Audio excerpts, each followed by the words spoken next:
প্রতি নিঃশ্বাসে নাম তোমার। বাবা কি রে বেটা, কি হইলো? বরবাদ সিনেমা দেখতে যাবো, টাকা দাও। এই মাটির কাজ করতে করতে আমার হোগা দিয়ে বরবাদ বেড়ে যাচ্ছে। ছেলে হচ্ছে আমার বরবাদ সিনেমা দেখবে, লাচ্ছাই একটা। তোর আমি টাকাও দেবো না, বরবাদ সিনেমা দেখা লাগবে না, যাই একদম। কি কইলে বাবা? ওই জন্য জি বস। মাল দে।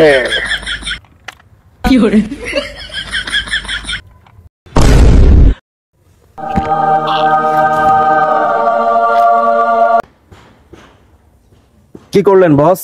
টাকার জন্য নিজে বাবাকে মেরে দিলেন?